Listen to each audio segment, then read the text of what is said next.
Locker Room, with all the sports news you need, live.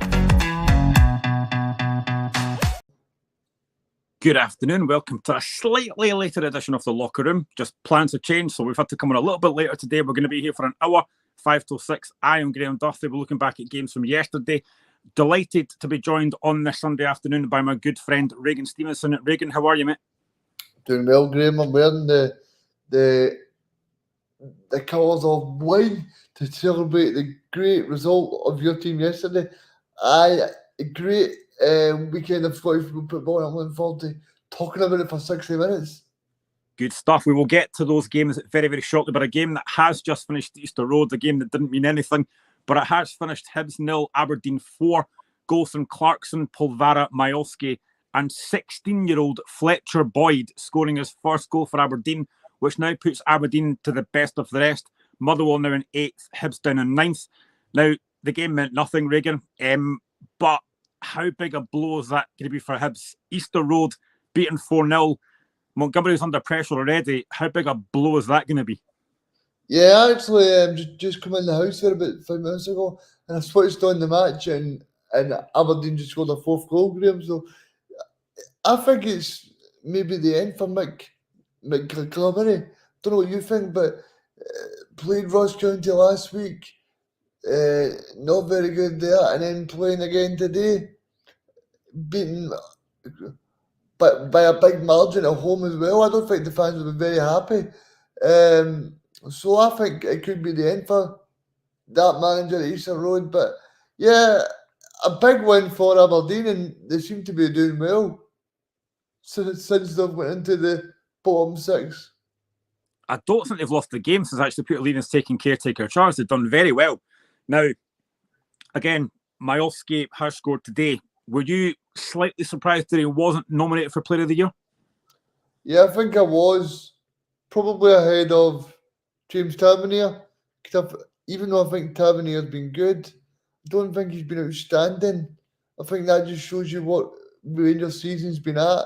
I don't think they've really had somebody that's really stood out there. So I think instead of James Tavernier, I would have put Majolski in there. I mean, you've talked about Montgomery there. Do you think he is under pressure? I've kind of said before, I think he needs another transfer window, at least 2. I don't think do you sack him now and give a new manager time at the start of the season? Or do you just say, no, we need to keep him for a little while longer? I don't think he is the long-term manager for Hibs, Graham. I really don't. I don't see him. Even when I watched him in the matches where the top 6 and bottom 6 was yet to be decided, like the style of play is too much on the front foot for the player that he's got there. He's got people like Rocky Bashiri. He's asking to play out from the back and play beautiful football. But that's a guy that's not that great at playing it from the back. So you need to play with what tools you're able to play with. Yeah, absolutely. I mean, Bashiri, I think, hasn't been brilliant this season. They've been awful either. I know that obviously Paul Hanlon and Lewis Stevenson are leaving at the end of the season.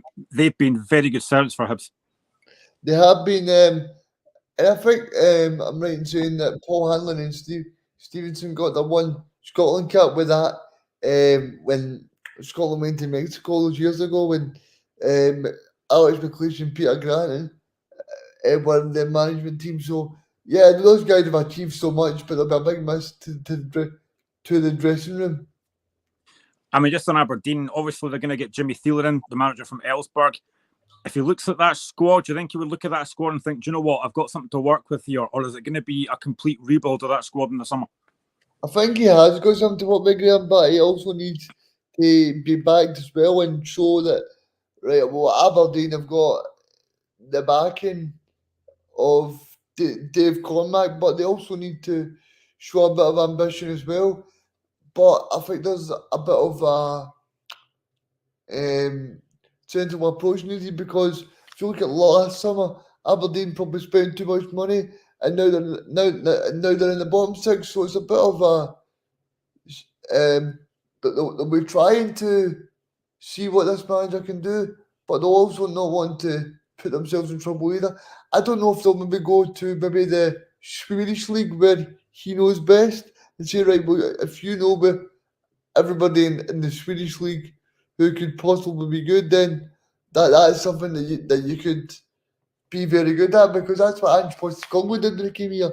He went into a market that he knew, and maybe this Jimmy feeling would go there. Maybe Aberdeen fans have got a very good feeling about this, but we'll just need to wait and see. The big question on Aberdeen fans' lips will be, though, can they keep Majowski, or do you think he's going to be off? I think he'll be off, Graham. I think he's 24, and I think Aberdeen will try and get him off as well. I think they'll think to themselves that this is probably a good time for him to maximise their potential with them not being in European football as well. So I think they'll be looking to maximise their potential.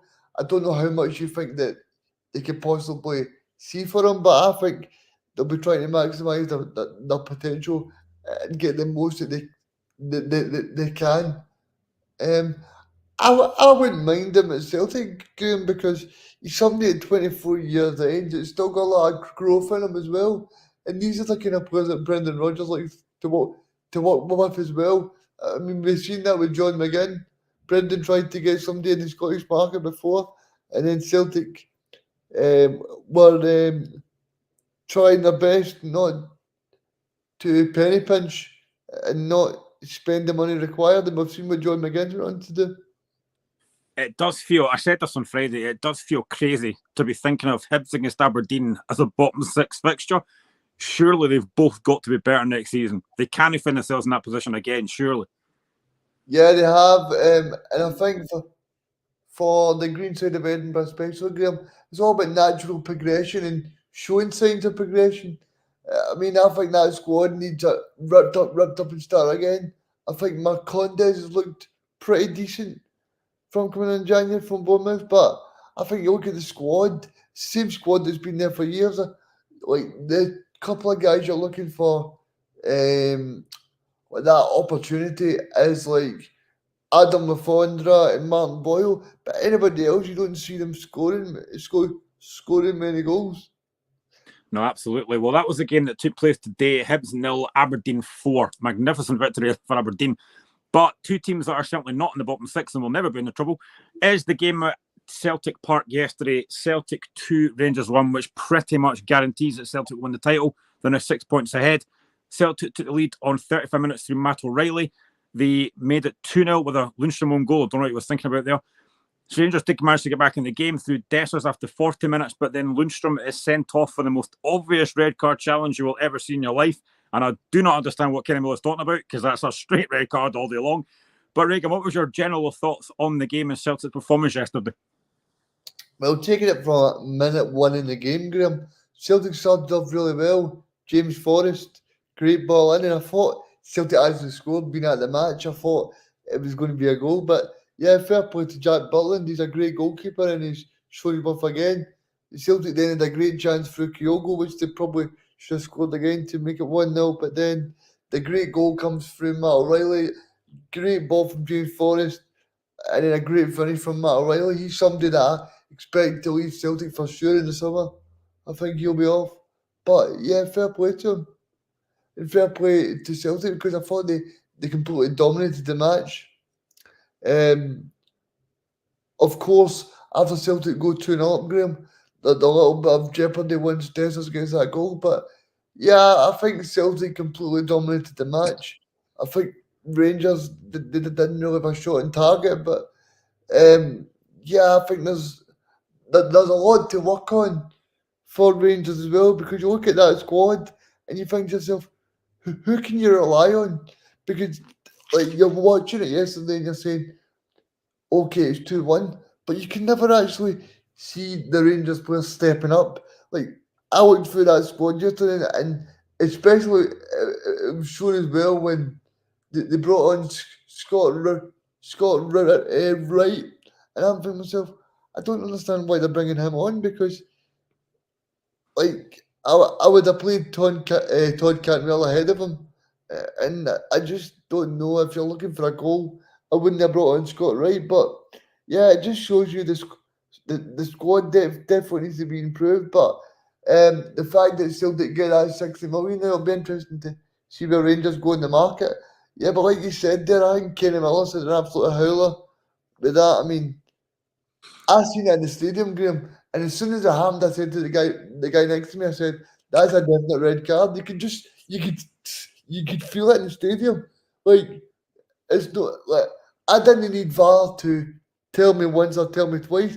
It was just the way that it was, the way that he approached Alistair Johnson. You could see that he lost control, and that's the biggest thing for me.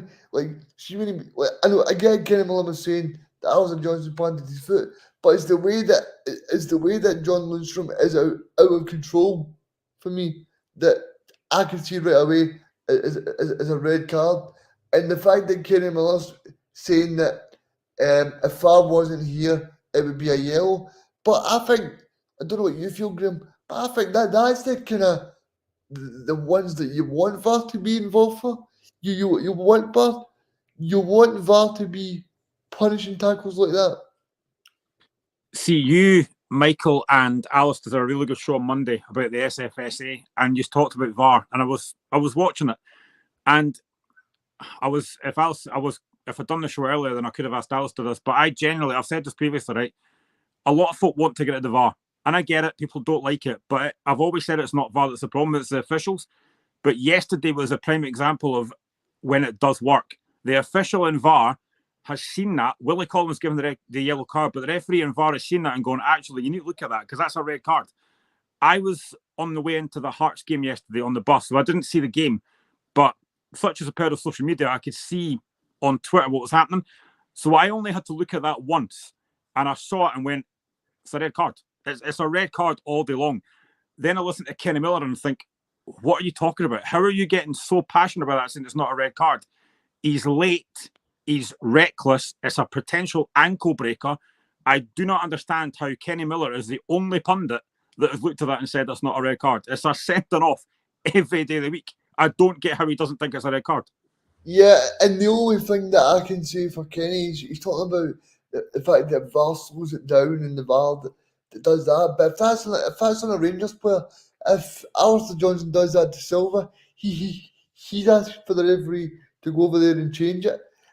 No matter if it, as Chris Sutton said yesterday, no matter if that's in the 1970s, the 1980s, or the 2024, 25, that is a red card all day long.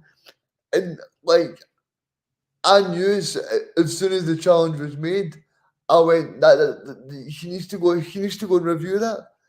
You know, and if I can see it 200 yards away, then surely um, kick Kenny Miller's looking about today and saying I got that call wrong. Um, but yeah, I just feel like Celtic probably should have made the game more easier than it was, or it looked on paper. I mean, people that didn't watch the game probably go, "Oh, 2-1." There wasn't much in the game, but I thought Celtic really dominated the match. Like I said, I don't think Rangers is a shot on target, so that's down to what Celtic done. But yeah, I just felt Celtic completely dominated the match, and yeah, fair play to Cal McGregor again. I mean, he.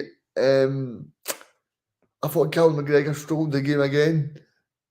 He done one tackle during the match where I think it was Tom Lawrence was going through, and he just chopped him down.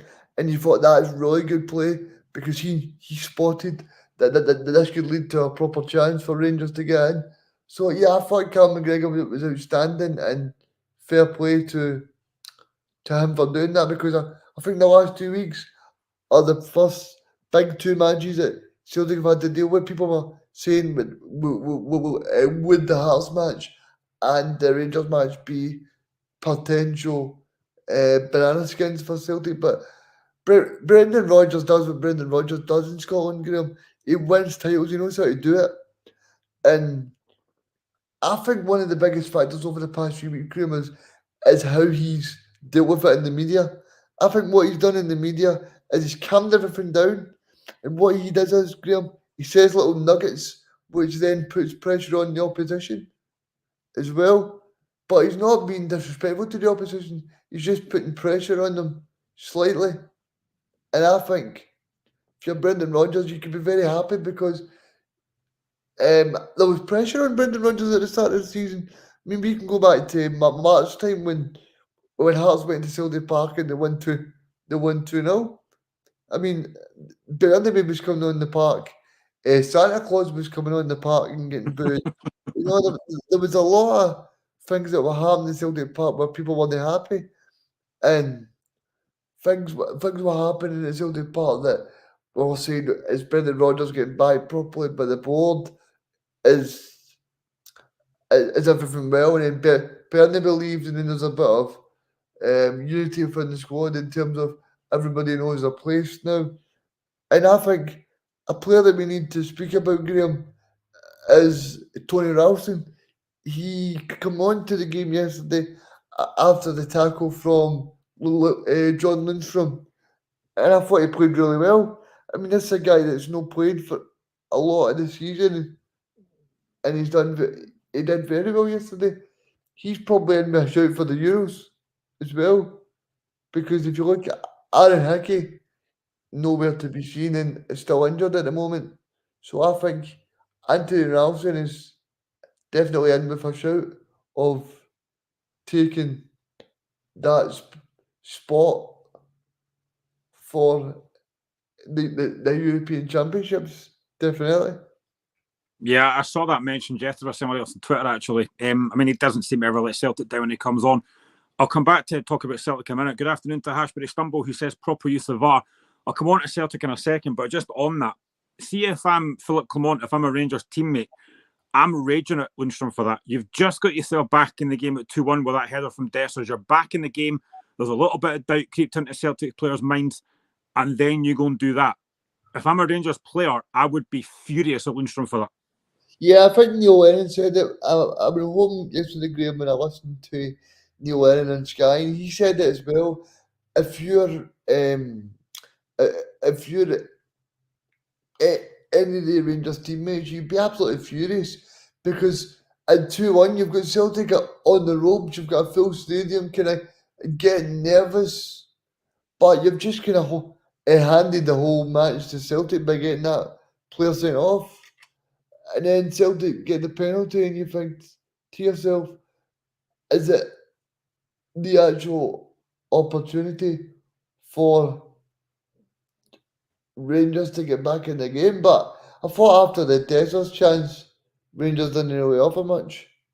And that's fair play to Celtic. But yeah, like you said, you'll be absolutely fuming if your Floyd come on. But I think more importantly for Floyd come on, he's definitely narrowed the gap, but you would be disappointed with the output of the squad the last few weeks. You look at going to Ross County and going to Dundee as well. Rangers have had good chances to win this title. And then you look at the game against Celtic where they were celebrating celebrating the draw. That was a game for me that Rangers had to win. You know, they had to win that match and put it down to Celtic that they had to win, because if Rangers win that match, then Celtic need to win that match yesterday to even get level. So then you're looking at the pressure building. But yeah, I think there could be a big rebuild required at Rangers in the summer. And I know there was last summer, but I think people like Connor Golson, Tavernier, Borna Barisic, I'm trying to think of other players, but yeah, John Lundstrom, Scott Wright, all of these players, for me, these are players that after defeats, these are players that Rangers fans seem to get on the back of all the time, Graham. So these are players that I think will be surplus to requirements and will be looking to replace if you're a Rangers supporter, because as much as Tavernier has been a good replacement and been a good right back, this is someone that needed replaced after Rangers got to the European final. This was a guy that was just on borrowed time. You know, I don't feel like since the European final Rangers have really recruited well enough. And I know they can say that they've had injuries to Matondo and things like that. But Matondo was a guy that was in the Championship at the start of the season. He was down at, I think it was Norwich and Southampton in the crowd. So this was a guy that Rangers had on the plane to a different club. Same with Scott Wright. Scott Wright was on his way to Turkey as well. So these are players that are obviously got one eye on different prospects across European football. And these are players that Rangers need to get rid of if they want to improve any. And I'm sure Philippe Clement will be well aware of that, especially with Celtic getting 60 million in the bank as well, on top of the 40 million that they've already got. So if you're looking at Celtic, they're probably going to have 100 million in the bank already. And from what I was seeing on Twitter last night, X, if Elon Musk is listening, but as I was saying, that I feel like somebody like Matt O'Reilly is somebody that can go for 25 to 30 million. Because for me, if Fabio Silva's going for 35 million, then you've got to be looking for at least 25 million for Matt O'Reilly. Yeah, I thought O'Reilly was really good yesterday. Not a great penalty, but Michael had asked on Friday on the show when Andy was on, and he'd asked the question, where will the game be won and lost? And I said midfield battle. Now, I did say that could there be a case that Lundstrom might man-mark McGregor? Well, that clearly didn't work because Lundstrom got sent off.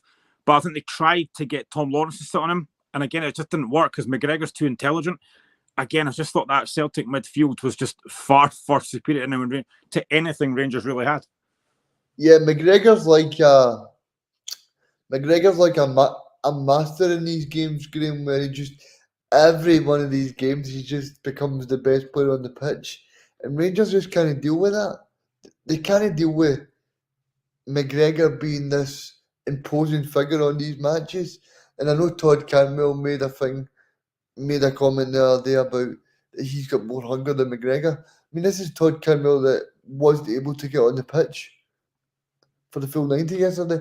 And it's going to be interesting to see if he plays any part of the Scottish Cup final. Because I don't know if he said a wee falling out with Philippe Clement, or maybe Philippe Clement's watched the match with his coaching staff of the past 3 matches. He said Todd Canwell's a bit of a spare player in these matches, but I think it's something that they need to address. And I think for me, I don't think Todd Cantwell's the answer if Rangers want to get to the next level. I thought you could see very early from what I saw in the highlights, you could see very early that McGregor was up for that right from the start. He was like, we're not losing this game today. He just took control of that game. Yeah, what he does very well, Graham, is he imposes himself on the match well. And that's something that he really drives the team forward. And see, even if you look at it, see, even in big matches like that, people say, well, it's very easy to impose yourself. But see, in that kind of environment, these are the environments that McGregor thrives on. And he's looking to go, right, how can I impose myself in this match and drive the team forward? And I think he's a perfect example of everything that Celtic Football Club is, and he's a great person for everybody at Celtic to look up to. But I tell you, somebody they're going to miss next season, that's Joe Hart, Graham. I think Joe Hart deserves this league title as much as anybody else. And as I said to you and Michael and Andy on Friday, I feel like Joe Hart's really stepped up his contributions since he's announced that he's retiring from football. I feel like he's really stepped up his match level, and that's credit to him. And I bet you, maybe it's just took a lot of pressure off him. Yeah, absolutely. I mean, Celtic could have added to the goals yesterday. Had 2 goals disallowed, rightly so. But that's now 4 games Celtic have played Rangers this season. They've won 3 and drawn 1. There's now a Scottish Cup final to come on the 25th of May. At the moment, I can't see Rangers winning that because they just don't seem to have the mentality to beat that Celtic team. I think it all depends on the midfield area, And it all depends on if Liam Balogun's fit as well, because I feel like the centre back pairing of Davis and Suter, I know that John Suter is somebody that you'll hold in high regard, Graham, Mhm. because he was a Hearts, but I feel like watching him yesterday and in the majority of matches, I feel like his concentration's not there all the time. And I feel like because because he's on the ball more often, because he's at Rangers, you need to be concentrated for a full 90 minutes. You look at the match against Motherwell, that was the kind of match that Rangers, everybody in every media outlet was expecting Rangers to win that match. The fact that they didn't win the game showed you that there's a bit of fragility there. And I think that'll be a position that Rangers will look at in the summer and think, right, if Connor Golson's going to leave, if Balogun's going to leave, probably Davis as well, it's something that they need to address. And yeah, like you said, the mentality of the squad, it's going to be interesting to see how they bounce back. But I do feel if Celtic are up for it and if Celtic do really impose themselves on the match, I can only see one team really showing that they can win this match. But yeah, anything can happen on 90 minutes of football. But I really feel that if Celtic play the way that they show they can play throughout the season, then I feel like they'll win the match no problem. Rangers take on Dundee on Tuesday at Ibrox, while Celtic are away to Kilmarnock on Wednesday, where they will wrap up the title. I mean, as a Celtic fan, are you happy with how the season's gone? Yeah, I'm Graham because I feel like some people are now on the Brendan but bandwagon because the title's won. But I feel you need to back a manager from the highs and the lows. And I was always with Brendan Graham. You know, there's a lot of people in the Celtic support that were really saying that Brendan was not the same Brendan from before, and he kind of made those comments to media outlets yesterday. He said that people were doubting me and saying that I was a bit of a novice and saying that it's not the same Brendan Rodgers. But it was only not the same Brendan Rodgers because we didn't feel that he was backed in the market. But in terms of what Brendan Rodgers has done for this club and this squad this season, I don't think you can underestimate the achievement. I mean, from the Rangers side that was here the very first time, I think you've got to say it's been a very credible challenge by Philippe Clement and Rangers that they've challenged them to the 2 games to go in the season. So you've got to say Brendan Rodgers, it's job done, and hopefully, from his point of view, they can get the signings in, and hopefully next season it'll be a little bit more easy on the eye, and it'll be easier for Celtic fans to buy into. But I feel like not every season Graham's going to be as easy as everybody makes it. Everybody thinks that every season that Celtic and Rangers should be 10 points clear of each other. And, like, that's not because as you know, Graham, like you're going to Tynecastle, you're going to Aberdeen, you're going to all these tough matches. So it's never going to be simple. And because we've only got 12 teams in the top league, yeah, you're playing these teams 5 times in a season, 6 times in a season. So I think people need to get off Brendan's back, and what they need to do now is they need to watch the Celtic board this summer to see how they back him, because I feel like Brendan Rodgers, if he's back properly, then he can do a very good job. Good afternoon to Daniel and Consolcast. Hope you're all well this afternoon, people. So that was Celtic 2, Rangers 1. Let's stay in the top 6. Let's go to Tynecastle, the game that I was at. Hearts 3, Dundee 0. Kenny Vargas in the first half. Then Alan Forrest and Lawrence Shankland, of course, getting his 30th goal of the season for club and country. It was a very comfortable win for Hearts in the end. First half felt like a bit like a pre-season friendly. There wasn't many chances in the game, to be honest, because Hearts already had third place wrapped up. Europe was done. We had nothing to play for. Second half was a little bit better. Dundee had a couple of decent chances. Craig Gormley had a couple of very big saves. But overall, I'm delighted with Hearts have done this season. Now, if you'd asked me months ago, I would have said the Naismith appointment's not the right one. I'm glad I was wrong. But yeah, delighted with Hearts have done this season. And again, a bit like the Majowski question, after the summer, the question will be, will Lawrence Shankland stay?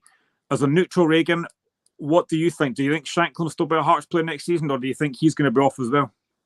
I want him to stay, Graham, for the good of Scottish football, because I feel like he's really shown to everybody that he's a very good striker, but I just feel from his comments the other day, as I said on Friday, I just feel that means the end for him, because he probably looks at it and he says to himself, right, Naismith's first year as a manager, we've finished third in the league, but the only thing we could have possibly did was do better against Rangers in the semi-final and got a chance to get to a final and get a chance, but you probably say third is the best place that Hearts could finish at the moment in terms of the budget and things like that. But hopefully next year, for your point of view, they can put in a better challenge than they did this year. But yeah, I just feel like hopefully Shankland sees the ambition of the club. I don't know if they'll be looking to spend a bit of money, but yeah, I hope from Scottish football's sake that he is going to be a Hearts and he sees the value that being there. But hopefully, if they can get, I think I read that if Dortmund win the Champions League and is it Atalanta win the Europa League, Hearts got automatic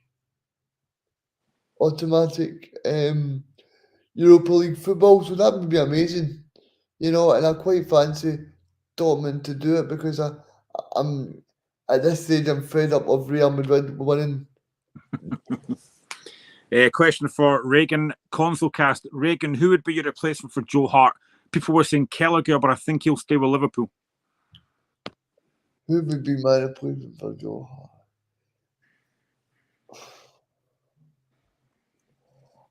I would maybe look at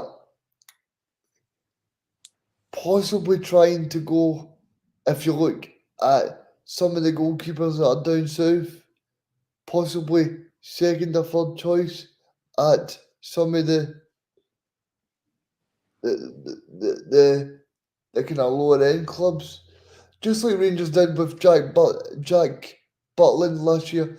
I think the point you make on the Liverpool front goalkeeper, I think is a good one, mate. But I feel like he's probably on too much money for Celtic to be entertained by that. But I feel like Brendan Rodgers has probably got his contacts down there, Graham, where he knows who he can talk to. If I was to throw in a name, what about Meathoff at St Johnstone? Meathoff's been good, but I don't feel like he'd be a number one goalkeeper for Celtic. I'm just trying to see if I can think of anybody.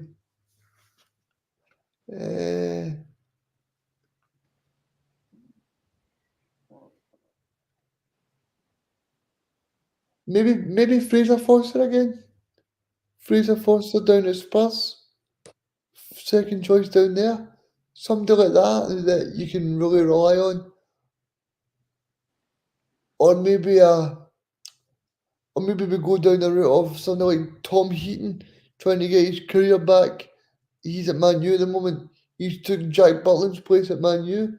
So maybe something like that you can really look at. So I'd say maybe Tom Heaton or Fraser Forster. Not bad shouts. Yeah, I mean, just going back to the game at Tynecastle, me and my laddie were there yesterday, and it was a party atmosphere. It was an enjoyable second half, but like I said, the league had been done. With a couple of other chances, I thought Barry Mackay was outstanding yesterday, back to his creative best. Like I said, Dundee could have had a couple of goals. Craig Gorman was excellent, but I mean, generally, Dundee had a great season. They've had a fantastic season under Tony Docherty. There was one incident he wasn't happy about, the penalty that was given and then not given by VAR. It was the right call. Stephen Kingsley's got his arm into his body. It's never a penalty. But, I mean, Dundee had a great season, Reagan. There's no denying that. Finished top 6. quite comfortably. And Tony Docherty has been very, very good for Dundee this season. Yeah, I listened to Tony Docherty speaking a podcast, Graham, and he just seems like one of those guys that you could really run through a brick wall for, and he seems like somebody you can really buy into. So I just feel like Dundee have overachieved. I remember a couple of years ago, Graham, I was a Ross County supporter because of some of the players that they had. But it's like Dundee this year, they're kind of my second team in Scotland this year because I just feel like some of the players are really likable players. I mean, you look at is it Cameron? Then you've got Bill Cameron, yeah. McCowan, Bakayoko, Owen Beck. You've got some really likable footballers in there, and even people like Scott Tiffany as well. These are players that are really likable footballers, Graham, and people that Dundee support, I'm sure, can really buy into. I don't know if you listened to the podcast I'm talking about, Graham, but he actually spoke about Docherty about the fact that one of the big selling points that he learned from Derek McInnes was that if you want your players to fully buy in to the project, that you need to get them to stay in the local area. Mhm. And the reason that he said this was Graham, was because if you get a player to travel, like say from Dundee to Edinburgh every day or to Glasgow, then they're going to be focused on how they're going to get home or whatever. But instead, if they stay in Dundee, then they're going to be close by. So then if the session goes on longer, or if they want to do a bit of extra gym work, then they're not panicking about getting home because they're close by. And it also really buys into a good team bonding thing as well, where all the players can meet up and they can feel a part of it. So I don't know if you agree, but I think that's a great thing he's done. Yeah, I'm sure that Jim McLean did that similar thing when he was under United. He basically wanted players to live locally as well, and I think it's a good thing. And I think, like I said, Tony Docherty's done a fantastic job there. Yesterday, I mean, like I said, the first half wasn't great. They were better second half, but with the quality of Hearts we've got, we just managed to eventually win that game quite comfortably in the end. And delighted for Shankland. 30 goals now for club and country this season. It is absolutely fantastic. And like I said, it was a comfortable win in the end for Hearts, so it was very impressive. And I like the tifo that got Gilchester as well. Very good. But we are flying through the games because we've got about 20 minutes left. So another game in the top six yesterday, and probably apart from Celtic Rangers, the game of the day. St Mirren 0, Kilmarnock 1. And what that did was basically confirmed Europa League qualifying for Kilmarnock and guaranteed them fourth place. We talk about Dundee, what a season they've had, Reagan, but what a season Kilmarnock have had with Derek McInnes. Yeah, if it was up to me, Graham, I would install Derek McInnes as the Rangers manager. I feel like he's really undervalued in the Scottish game and the Scottish market. I think he's done a fantastic job. I think the only reason that Rangers fans probably wouldn't have him as the manager was because he knocked back the job all those years ago. But I think he's an outstanding manager. I think he's an outstanding candidate, and I don't know if you agree, but I think he's probably really benefited to see what Steve Clarke has done over the past, and he's known, right, if I can go in there and do well, then the fans will really buy into it, and you see the amount of fans that were there from both sides yesterday. It was a great advert for Scottish football as well, and you've got to say that Derek McInnes is becoming one of those kind of steady managers in the Scottish market. Yeah, I mean, there wasn't, again, looking at the highlights, that's all I managed to see. There wasn't much in the game. Kyle Vassell did get the goal, took it well. But again, I mean, St Mirren have had a good season as well. I mean, that was a big game for them to try and finish fourth. But again, they've had a really good season as well. Robinson's a very good manager. And I think for both teams, I mean, St Mirren finishing fifth, they could get European football as well. They've both had very, very good seasons. And it was no surprise for me that McInnes was nominated for Manager of the Year. He didn't win it. Again, understandably so, because John McGlynn went unbeaten. But they're just two very, very good teams. You know what you're going to get with both teams? They're very good, well organised. They don't concede a lot of goals. They're just both very, very good teams. Yeah, Graham, I don't know the point difference between the Dundee and St Mirren, but I know the fifth place gets European football, so it's There's 5 points in it. 5 points. So that means that Dundee would need to get a result against Rangers during the week. Yeah.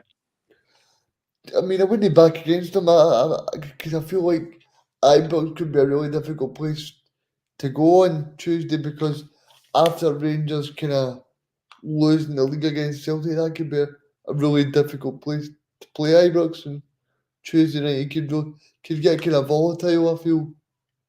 You know, after the expectancy of the Rangers fans on the Rangers players. So I think the Dundee players could possibly get a result on Tuesday night. But yeah, you've got to say fair play to St Mirren, because for Stephen Robinson to get European football, he did the same thing at Motherwell when he finished third ahead of Aberdeen. Stephen Robinson's a kind of funny one. I think it's because he plays a kind of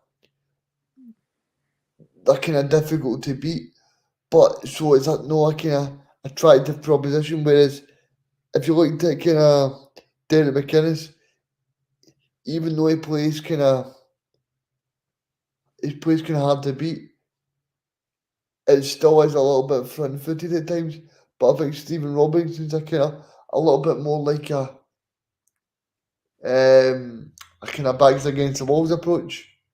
I mean, you seen that against Rangers a few weeks ago, where they kind of were hard to beat, but then it was kind of Zach Hemming that kind of lost the game for them with his two mistakes. But yeah, I feel like St Mirren will be happy because they've had a very good season, and I don't know when the last time they had European football, but yeah, I mean the St Mirren fans will just be looking forward to that. I actually might go along to the European game for St Mirren as well, because it's a good club, St Mirren, and it'll be good for the local area to see European football there, because I just think it's great for all these teams to have the possibility. It's just a bit of a shame that the coefficient is went down, but hopefully Hearts can get into the Europa League, and even St Mirren if they can do something as well, because we don't want a repeat of this season. Are we still going to have the coefficient, Graham? Because I know that. I'm not sure. I would assume so. Because I know the whole format is changing. Yeah. I mean, I know that we've got one qualifying round, and if we win that, we're in the Europa League. But if we get knocked out of that, then we're in the Conference League. I think Kilmarnock have got at least 2 qualifiers to play, so it's probably going to be harder for them to qualify. But I hope they do well. Same as St Mirren if they get there. I think they probably will, because I don't see Dundee winning the last couple of games. So, but again, I mean, I think if you'd asked St Mirren or Kilmarnock fans start the season if they'd be playing European football, I don't think they would have thought they would be. They've just had very good seasons, both of them. A quick question for you, Graham. Do you think the Hearts will sell after that match? Because surely you would take the risk of hoping that you would keep your star striker until that is not possible of getting through. Surely you would say to him, look, if you can get us through to Europa League, then we will sell you if you're wanting to go. I think what needs to happen, this needs to be sorted out very soon after the season finishes. We can't have this dragging on, because it was the same in January. Every single day it was, is Shanklin going to go? Is he going to stay? I knew he was going to stay, but I don't want the same thing to happen in the summer. It has to be sorted out quickly. And he has already said that him and Naze will sit down end of the season and talk about it. I think he's probably gone, but it needs to be sorted out quickly, because we can't afford to let this drag on. The only thing is, though, Graham is going to Germany with Scotland, so it might take a little bit longer than you want it to be resolved. I mean, yeah, there is that as well. I mean, just in terms of Killie, is there a concern that they might lose some of their best players, the likes of Danny Armstrong, who's outstanding, Matty Kennedy, Vassell, Lewis Mayo, guys like that? Is there a concern they could lose those guys? Yeah, I think Danny Armstrong, especially, I think he's shown that he can be a really vital asset to a team, and I think somebody like an Aberdeen or a Hearts would be sniffing around him, or even somebody in the Championship. I did see that he was talking about maybe going to Northern Ireland or Republic of Ireland. He qualifies for the Irish squads through his grandparents, so hopefully Scotland would be able to get him in the squad so that this doesn't happen. I think for St Mirren, I have to give a shout out to probably one of the most underrated players in the league, Alec Gogic. I think he's been outstanding for St Mirren this season. Obviously, watching him against Rangers, he was the best player in the park. He made that brilliant last-ditch challenge. He's just been outstanding for St Mirren this season. Yeah, he has been, and fair play to him for that, because he's somebody that I always watched at Hamilton Accies, and you thought, this guy's got something about him, but fair play to St Mirren for taking a chance on him. And he's playing international football. I think it's with Cyprus. He is, yeah. I think he's a pretty good player, and I was not surprised that St Mirren took a chance on him and rewarded him with a 3-year contract, because I think he's been probably one of the best players this season. So that's the top six. Let's get to bottom six, 50 minutes to go. And let's start at Livingston. Now, on Friday, I said that Livingston would win this game. I don't think they win it the way they did. St Johnstone were 1-0 up through a goal from Sidibe, but Montano equalised after 72 minutes. And then Andrew Shinnie gave Livingston the win on 95 minutes. Now, again, having watched the highlights, St Johnstone will be wondering how they've not won that game. They had so many chances, and I'm sure Alistair will be fuming at that. They had so many chances. Nicky Clark passed up numerous opportunities. And it's just the way that St Johnstone's season's going this season, Reagan. That was the game that they should have won, and they've ended up losing it. Yeah, I think the big match for me, Graham's on Tuesday when St Johnstone take on Ross County. That'll be a slobber knocker, as I like to call those matches. So I'm not a big fan of those two teams, because I just feel like it'll probably be I don't really watch much of the matches, but that's a game that I'll be tuning into.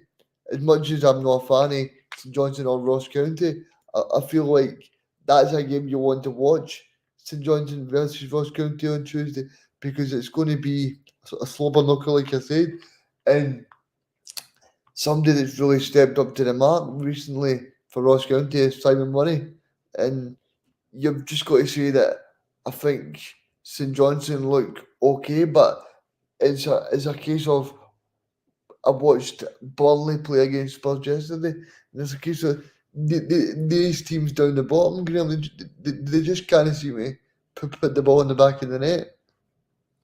I was looking at this before we came on. The last time St Johnstone scored more than 2 goals in a game was East Fife in the League Cup group stage back in July. So that shows the problem. They cannot score goals. And again, yesterday, like I said, they had numerous chances. Livingston's keeper, fair enough, made a few very big saves. But, I mean, if St Johnstone go 2-0 up, the game's probably done. But they couldn't get themselves that second goal. And that's been a big issue for them all season. I heard Craig Levein interview after the game yesterday. He says the players are all sticking together, which you've got to say. But they just cannot score goals. And it's been a big thing for them all season.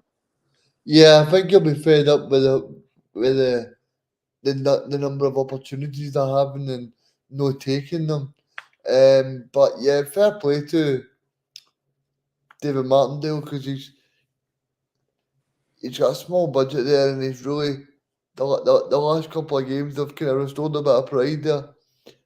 But yeah, for Craig Levein, he'll be scratching his head thinking, what do we need to do here? Because like you said, they'd quite a number of chances to put that game to bed. I mean, the goals that Livingston scored yesterday were really poor defensively for St Johnstone, but I mean, it's a win for Livingston.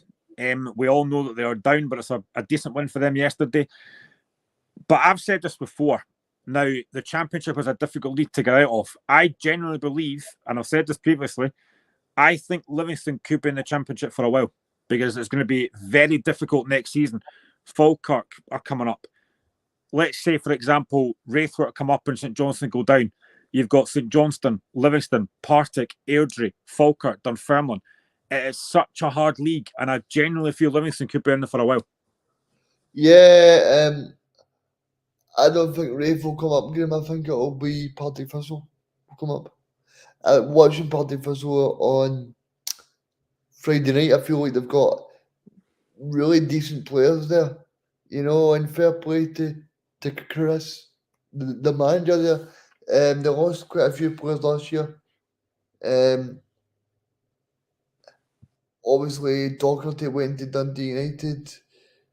Tiffany went to Dundee, we spoke about earlier in the show, but they've still got really class operators there, like Fitzpatrick. They've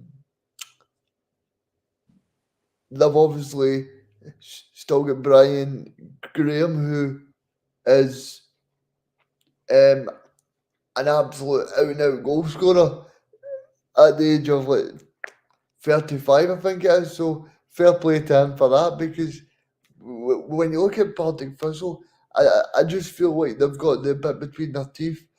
And if you look at St Johnstone, Partick Thistle can score goals. That's something St Johnstone have really liked this season. And I just feel like I think the playoff final will be between St Johnstone and Partick Thistle, Graham. Good afternoon to John Paul. Hope you're well, mate, this afternoon. Clearly a fan of me, or maybe a stalker. I don't know. But yeah, I mean, St Johnstone honestly, Alistair will be pulling his hair out. They just cannot score enough goals. But you said it there. I mean, that game on Wednesday is going to be huge. St Johnstone, Ross County. I mean, it is at McDermott Park.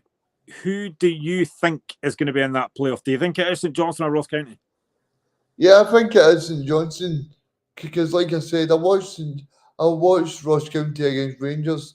I think Harmon's a good player. I think they've got Tilson's a good player. You look at the majority of the Ross County team. I don't think they should be where they are at the moment. Simon Murray has scored 20 goals for this Ross County side. This is, I think it's probably down to two factors. It's probably down to the poor defending. It's also down to the start of the season, Graham. They brought in Derek Adams, and he's really gone on to lambast the players for week after week. He could come in and he was all hunky dory. Everything was great. He was happy to be back at his boyhood club. Happy to be back at his old stomping ground of Ross County with Roy McGregor, who's the chairman there, who's really backed him in the past. But it just really seemed like he was down, and he was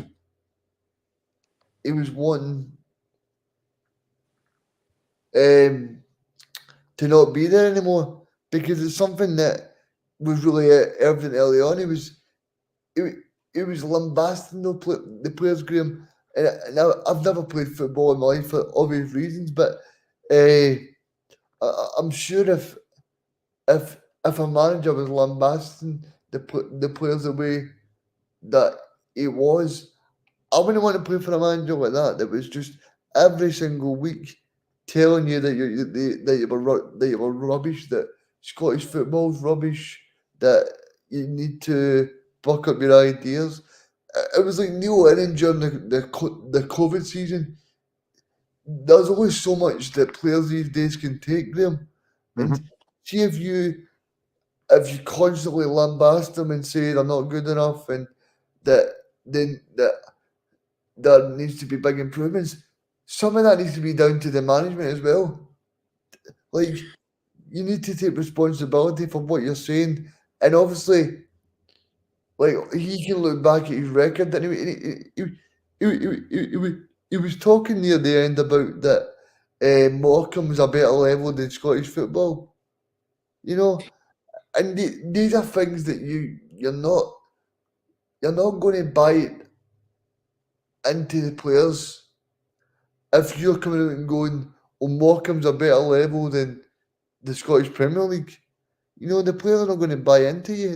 The players are going to look into you and go, that this guy has just not got the fire in him to want to be in the relegation battle. Yeah, that was Livingston 2, St Johnstone 1. The final game yesterday, another relegation battle. Well, for Ross County anyway. Ross County 1, Motherwell 5. I didn't see that coming. So Motherwell scored after 8 minutes through Blair Spittle. Can't wait for him to come to Hearts. Simon Murray did equalise in 14 minutes. Paul McGinn put Motherwell back ahead on 40 minutes. And then 3 late goals from Stravkovsky, Spittle again, and Harry Payton. I think that's the first defeat Ross County have had under Don Cowie at home. And the goals they lost were very poor. To be fair, a brilliant goal from Blair Spittle for his second goal, but a really, really poor defeat for Ross County yesterday. Yeah, it was, Graham. Like you said there, I think it's interesting that the tone that everyone's talking about. I mean, for Stuart Kettlewell, I think it's been a not bad season. They went through 1 and 15, but I think ever since that Rangers match, they've kind of been steady, Motherwell. I know with Stephen on here talking about the fact that that it's been a difficult season, and I know he's like the Motherwell shot stopper as well as no put himself in much glory this season. I don't know how he's been linked to Celtic as the number one goalkeeper right enough. But yeah, anyway, that's enough of that. But yeah, I think Blair, as you said there, Blair Spittle. I mean, fair play to Blair Spittle, and let's hope that he can properly take Hearts to the next level, and that they can probably put in a proper challenge against Celtic and Rangers, Graham. Because, like, as I said to you on many occasions, I just feel like Hearts are the kind of the club that I want to see pushing these two clubs. I want to see Hearts kind of up there, you know.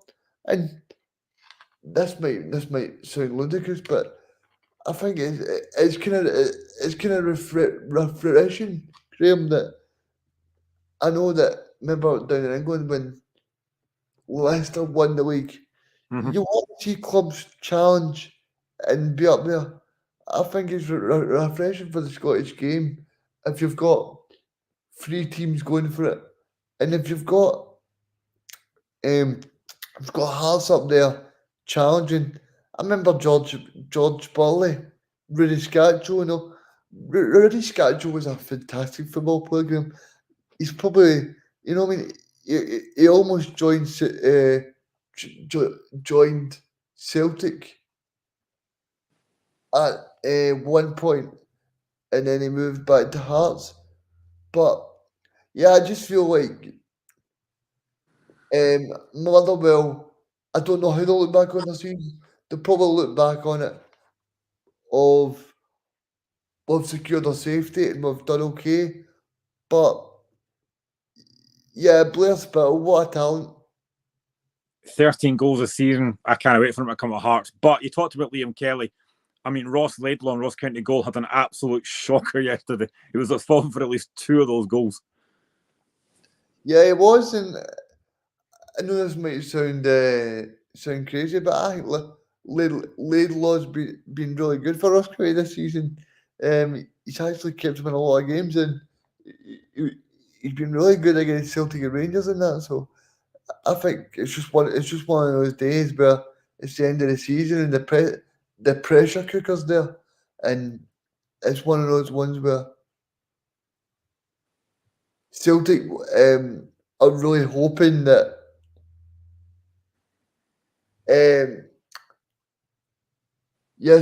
Ross County are really looking at it and they're thinking to themselves, okay, we lost this amount of goals yesterday. It's not good at home, but they'll just be looking to bounce back for Tuesday night because, as I said, they've got a lot of good players in that squad and they'll be hoping that they can really build on it. because like I said, that massive game on Tuesday against St Johnstone, they'll be hoping that they can really take that, and they'll know, Graham, they've got